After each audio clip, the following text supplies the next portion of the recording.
The book of Enoch tells the Nephilim story, how angels became corrupt, and how God cleansed the earth. Corrupted angels. The Nephilim. Tremendous lifespans, a great deluge, and ancient and advanced knowledge are a few of the topics discussed in the book of Enoch. An ancient manuscript comprising various tales narrated by Enoch, an attested biblical figure and grandfather of Noah, who is in direct contact with the divine creator. The Ethiopian Bible is the oldest and most complete Bible in existence. It's comprised of 88 books, far surpassing the King James Version, which only has 66. The missing texts are not included in the conventional version of the Bible, due to their challenging nature. Although their authors have been attested, and their work revered by early Christians, the following are the missing scripts: the Book of Enoch.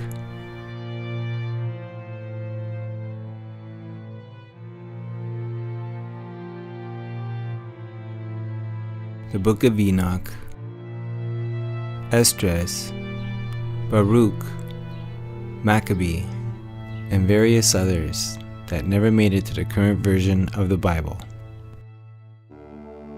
Before being translated into Greek and Aramaic, the Ethiopian Bible was written in the extinct Ethiopian dialect known as Ge'ez, attesting it as the oldest holy scripture in the world, 800 years earlier before the King James Version had surfaced.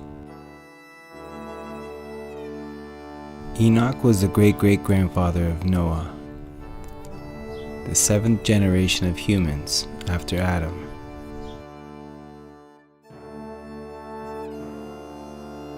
Because of his rightfulness, he was chosen by God to do his bidding and deliver his words, particularly after the earth became corrupt due to the irresponsible deeds of a superior order of angels with striking human appearance, also referred to as the Watchers.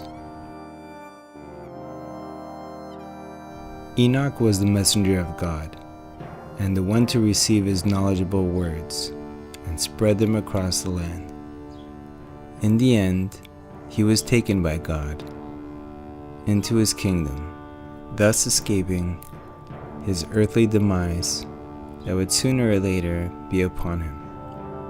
After he became the father of Methuselah, Enoch walked faithfully with God 300 years and had other sons and daughters.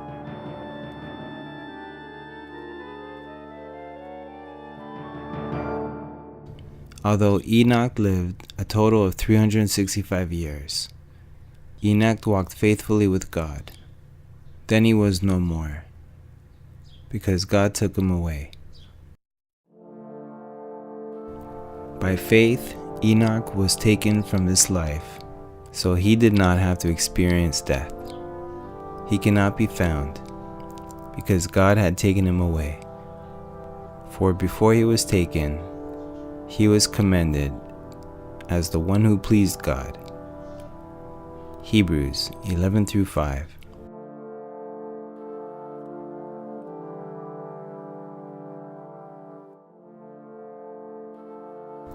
It's no wonder why the Book of Enoch hadn't been included in the modern biblical version, since its content speaks of wicked angels who became fond of mortal woman and had mated with them, giving birth to the hybrid race of giant humanoids known throughout secular and biblical history as the Nephilim.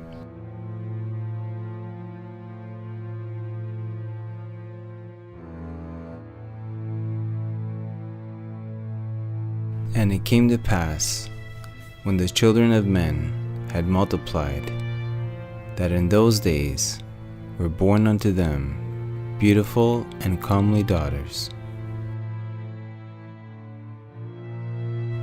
And the angels, the children of heaven, saw and lusted after them, and said to one another, Come, let us choose wives amongst the children of men, and beget us children. And Samaja, who was their leader, said unto them, I fear ye, and will not indeed agree to do this deed, and I alone shall have to pay the penalty of a great sin. And they all answered him and said, Let us all swear an oath, and all blind ourselves by mutual imprecations, not to abandon this plan, but to do this thing. Then swore they all together and bound themselves by mutual imprecations upon it. And so the angels plunged from the heavens to take wives of their own choosing, defying the Creator's judgment. They numbered 200 and were led by their leaders. When the angels descended upon the earth, they started offering gifts of knowledge to both mortal men and women, thus defying the will of the Creator, of an unaltered race of humans with a will of their own. In exchange, the angels demanded respect and adoration, but unaware they were of the chaos they had instituted, were led astray, and became corrupt in all their ways. All living creatures became impeded in one way or another by the new order of things.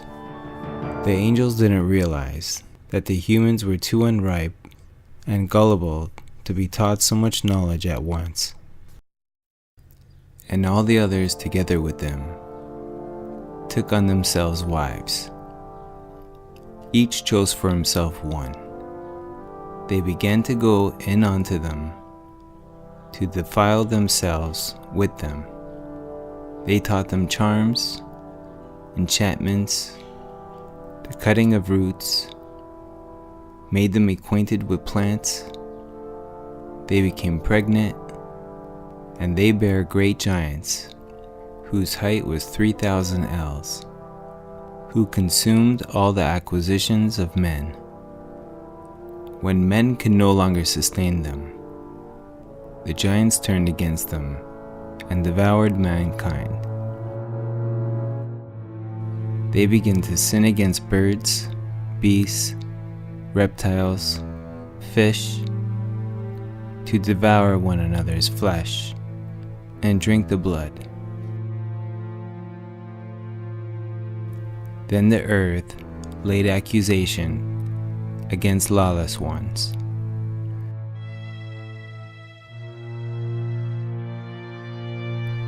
The conception of the Nephilim was the first ordeal humans had to face.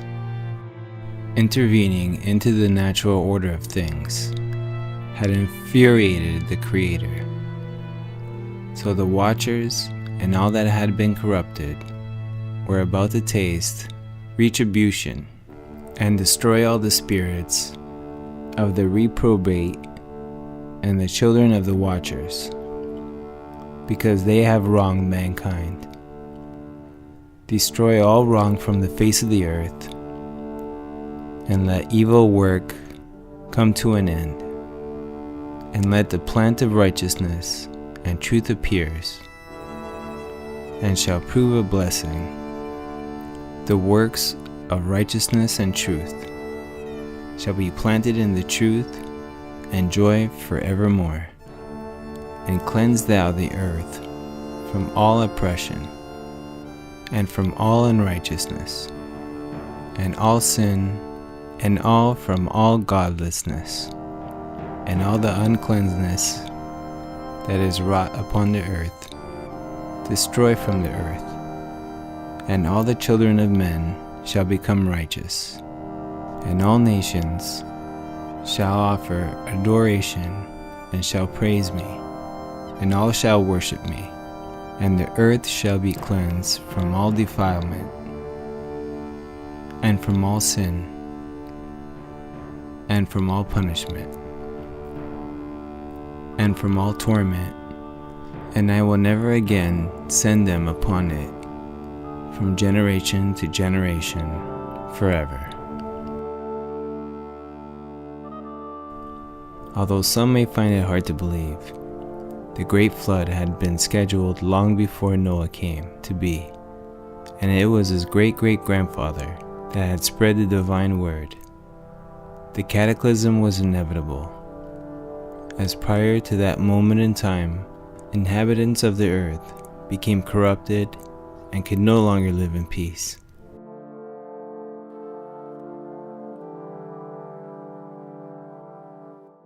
The book of Enoch tells many controversial stories of a time in a way similar to what we experience today, but with some major differences.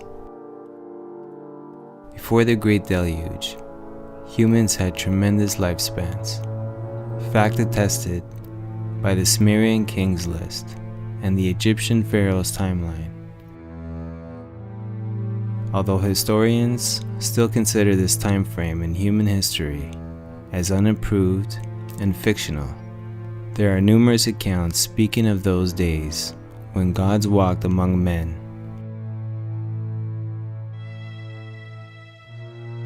When mythological creatures were not just a figment of imagination, and 100 years of life marked the only beginning of one's journey. Today it seems that our remote history is either not allowed to surface because it would turn the instituted order to bits, or because that cycle of human history was never meant to be known. For some really intriguing reason, how much this seclusion is benefiting mankind, we can only speculate. I believe that such insight would offer us relief, and that's exactly what we need to become at peace with ourselves and the universe which we're all a part of.